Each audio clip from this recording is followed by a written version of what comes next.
Time ఎక్కువ లేదు, అందరూ మాట్లాడాలంటున్నారు కాబట్టి వాళ్ళు 2 నిమిషాలు అన్నారు కాబట్టి 1 నిమిషం మాట్లాడుతున్నారు. భారత రాజ్యాంగం అనేది ప్రపంచంలో గొప్ప రాజ్యాంగం. ఆయన రాసింది ఆషామాషి వ్యక్తి కాదు, ప్రపంచ మేధావి.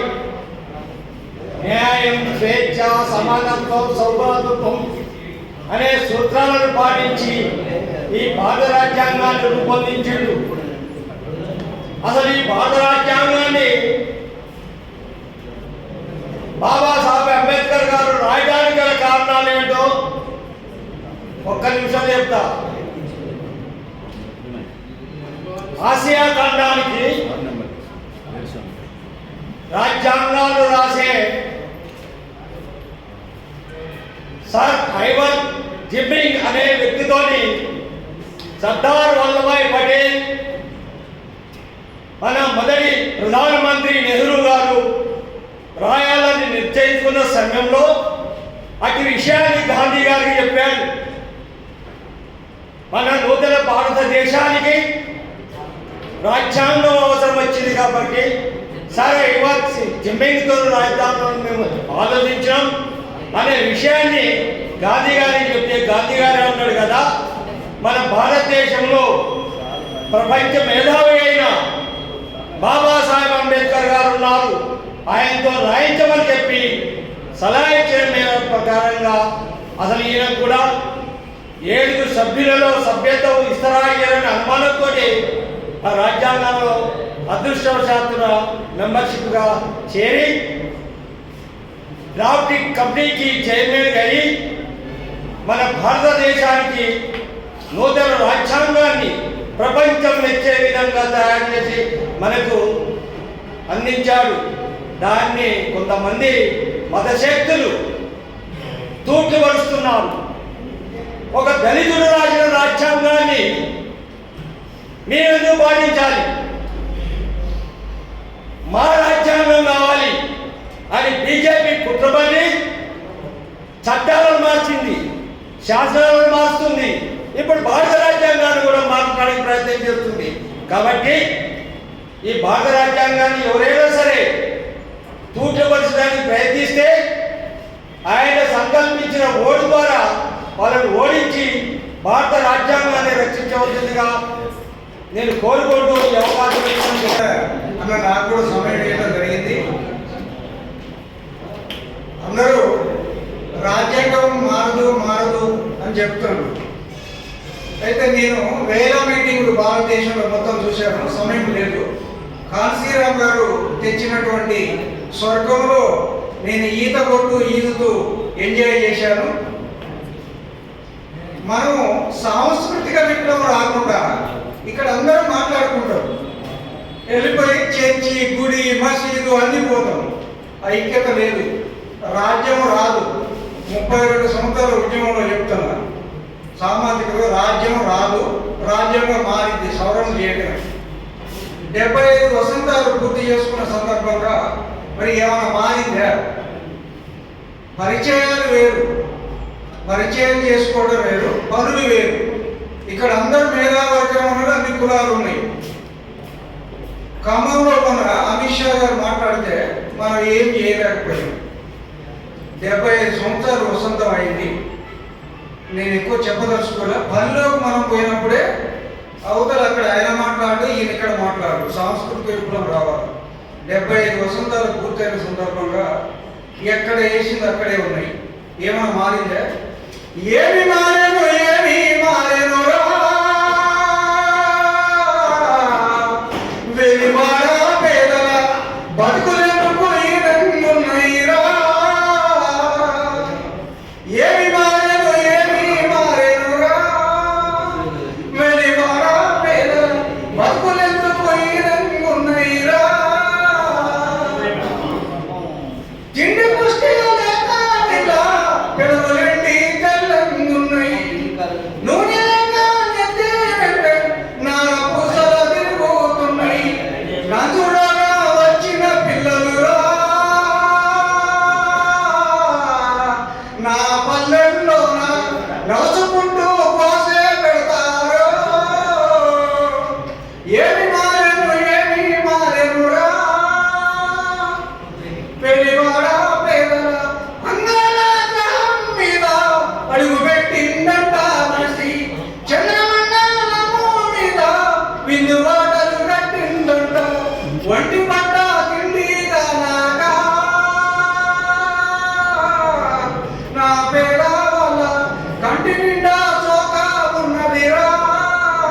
Okay, thank you JB.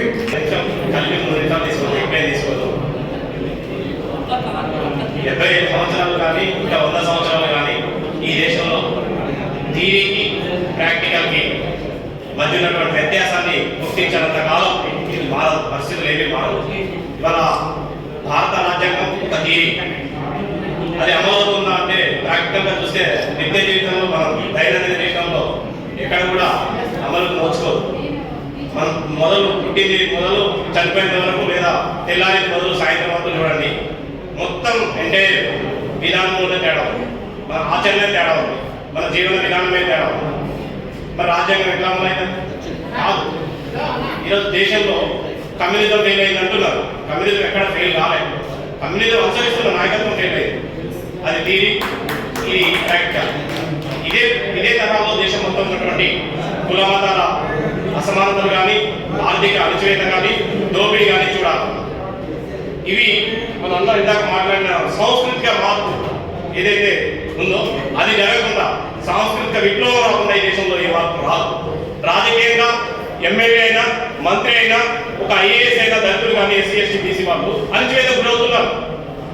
పర్టికులర్గా చూడండి, మన రాష్ట్రంలో కానీ, దేశంలో కానీ, ఈవెన్ మంత్రులైనా, ఐఏఎస్లైనా అణచివేతకు, సామాజిక వివక్షతకు గురి అవుతున్నారు. కావట్లేదా? ఎంతమందిని చూడలేదు మనం. నేను చిన్నప్పుడు కావాలని ఒక ఐఏఎస్ కావాలనుకుంటా, ఐఏఎస్ అయితే నా పరిస్థితి ఏంది? ఒక దళితుడిగా పుట్టినప్పుడు, ఒక బీసీగా పుట్టినప్పుడు సేమ్ అదే పరిస్థితి. అంటే ఈ దేశంలో ఉన్నటువంటి సాంస్కృతిక మార్పు ఏదైతే ఉందో అది రావాలి. మరి ఏ సాంస్కృతిక మార్పు రావాలి అది కూడా ప్రశ్న. సాంస్కృతికంగా ఏ మార్పు కోరుకుంటున్నాం అనేది కూడా చెప్పాలి కదా. మరి చెప్పకపోతే ప్రజలు ఎట్లా దాన్ని ఆస్వాదిస్తారు? కాబట్టి ఆ సాంస్కృతిక మార్పు ఏ విధంగా రావాలనేది కూడా మనం ఒక ఇదమిదంగా సమాలోచన చేయాలా. మేధావులుగా ఉన్నటువంటి వాళ్ళందరూ కూడా ఈ సాంస్కృతిక మార్పు కోసం మనం కృషి చేస్తే ఖచ్చితంగా జరుగుతుంది. ముగిస్తాను, అంటే మాట్లాడను. కాకపోతే చర్చించడానికి చాలా ఉంది. ఈ మధ్య కాలంలో కొంతమంది మేధావులు, విద్యార్థులు కొంతమంది కలిసి విశ్వ సమాజం అనేది ఏర్పాటు చేసినాం. ఇది కేవలం సాంస్కృతిక మార్పు కోసం అనేది దానికి సంబంధించినటువంటి అంశాలు కూడా ఒక విధంగా లిఖించడం జరిగింది.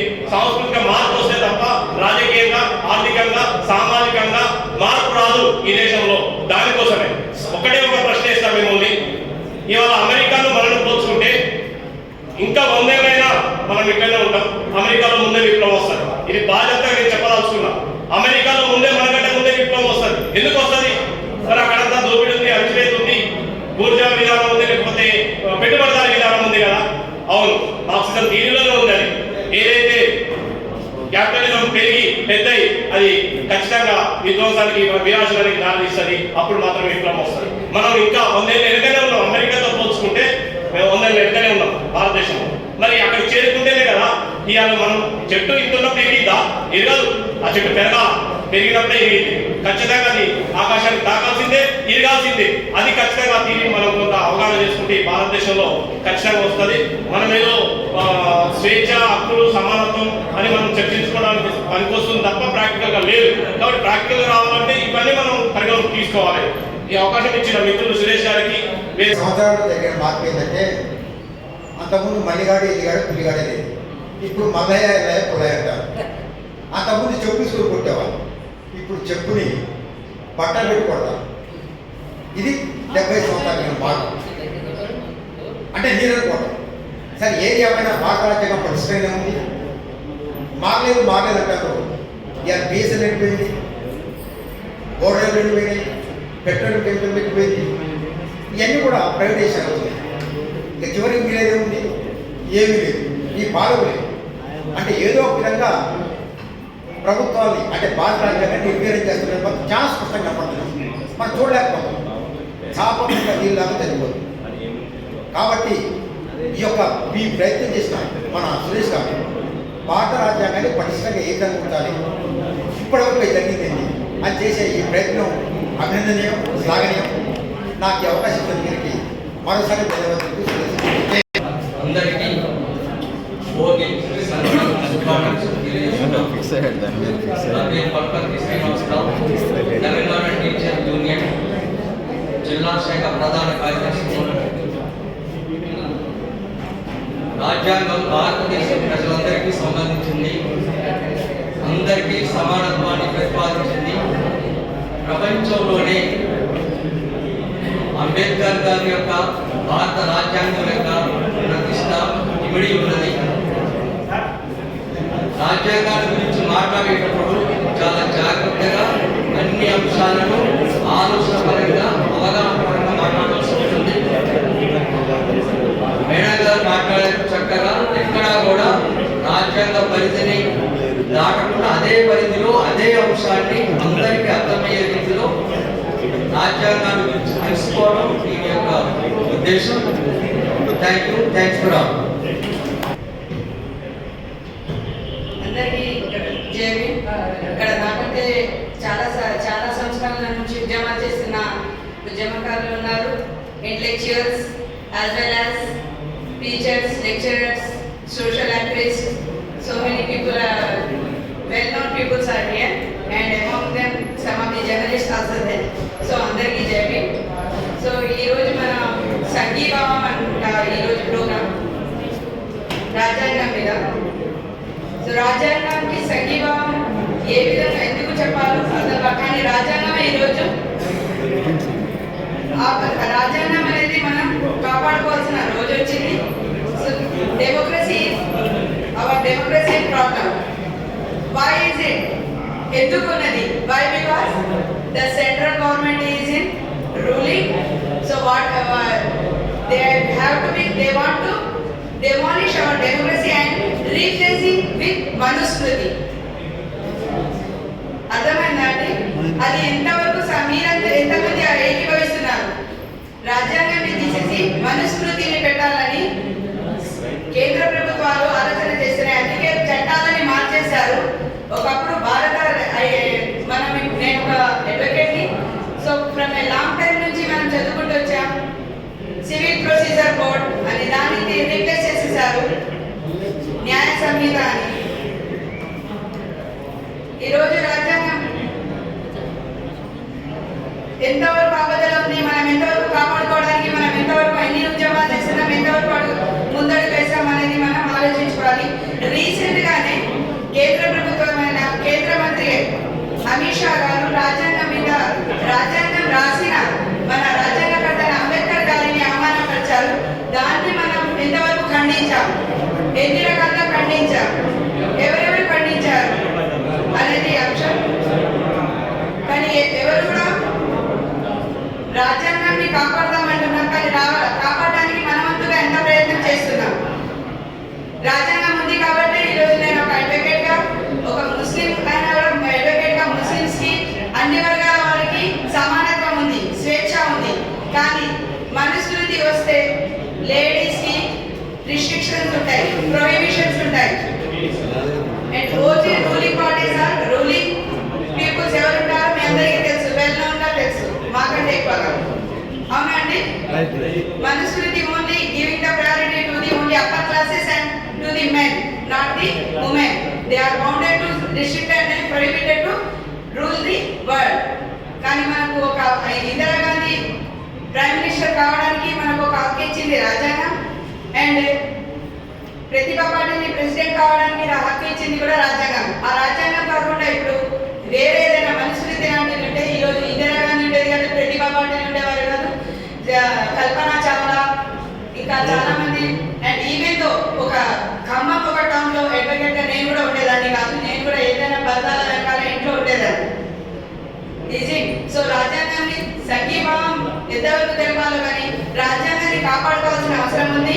Why? Because it's not a only one man's thoughts, ఒక మనిషి రాసిన పుస్తకం కాదు.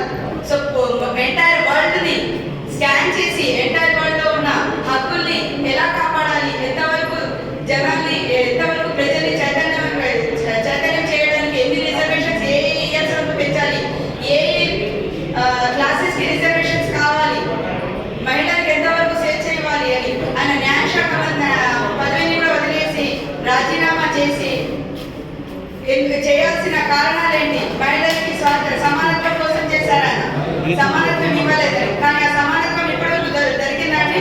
దొరకలేదు. దానికోసం పోరాటం చేస్తున్నారు.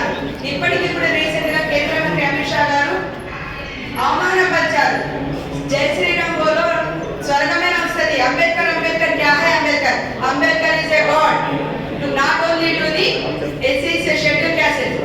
God to the women and He is a God to the lower classes and all categories who are gaining the ఈ రోజు మనం అవైల్ చేస్తున్నాం ఫెసిలిటీస్. ఈ రోజు మనం ఒక పదవిని అవైల్ చేస్తున్నాం. ఒక టీచర్ గా, లెక్చరర్ గా, అడ్వకేట్ గా, ఒక ఈవెన్ మినిస్టర్ గా కూడా పదవులని అవైల్ చేస్తున్న ఫెసిలిటీస్ ని మనం అనుభవిస్తున్నాం. అంటే దానికి ఒక దేవుడు ఉన్నాడు, ఆ దేవుడే అంబేద్కర్ గారు. Proud to be said in Indian. Why? Because we are take a birth in the place of the Indian. Why? Because Ambedkar also take a birth in the India. చాలా మంది అమిత్ షా చాలా వీడియోస్ లో చూశాను, మీరు ఇండియా నుంచి వచ్చారు, Modi Indiana అంటారు. కాదు. చాలా మంది అడుగుతారు ఫిలాసఫర్స్ ఏదైనా యూనివర్సిటీస్కి వెళ్తే, మీరు ఇండియన్సా? ఇండియా అంబేద్కర్ పుట్టిన దేశం నుంచి వచ్చారు. Why? Because Ambedkar also one of the philosopher and intellectual people. Ambedkar garu చాలా యూనివర్సిటీస్ లో చదివారు, ఫారెన్ యూనివర్సిటీస్ లో. సో ఆయన ఒక విద్యావేత్తగా గుర్తిస్తారు. మీరు అంబేద్కర్ పుట్టిన దేశం నుంచి వచ్చారా, మీరు అంబేద్కర్ గారి ఇండియా నుంచి వచ్చారా అని అడుగుతారు. కానీ ఎవరు కూడా ఒక నియంత దేశం నుంచి అడిగినట్టు లేవు. కానీ వాళ్ళు చెప్పుకోవడం. సో రాజ్యాంగాన్ని మనం కాపాడుకుందాం. మనం ఎలాగో ఇవన్నీ ఫెసిలిటీస్ ని అవైల్ చేస్తున్నాం, మన ఫ్యూచర్ జనరేషన్స్ కి కూడా సమానత్వం, స్వేచ్ఛ, ఈక్వాలిటీ ఇవ్వాలి. అంటే వాళ్ళకు కూడా రాజ్యాంగం ఉంటేనే పాసిబుల్ అవుతుంది. అదర్వైజ్ సో మళ్ళీ మనం ఎక్కడి నుంచి వచ్చామో అక్కడికి వెళ్ళాల్సిన రోజులు కూడా వస్తాయి. So come forward, take a stand to save the constitution. Why? Because it's in trouble. Constitution ని కాపాడాలి, మనవంతుగా ముందుకు రావాలి. Okay, so thank you for giving this. కూడా వేదికపైకి సగౌరవంగా ఆహ్వానిస్తున్నాను.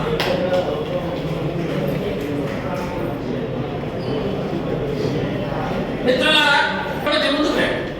మిత్రులారా ముందుకు రండి. రైట్, ఇప్పుడు మన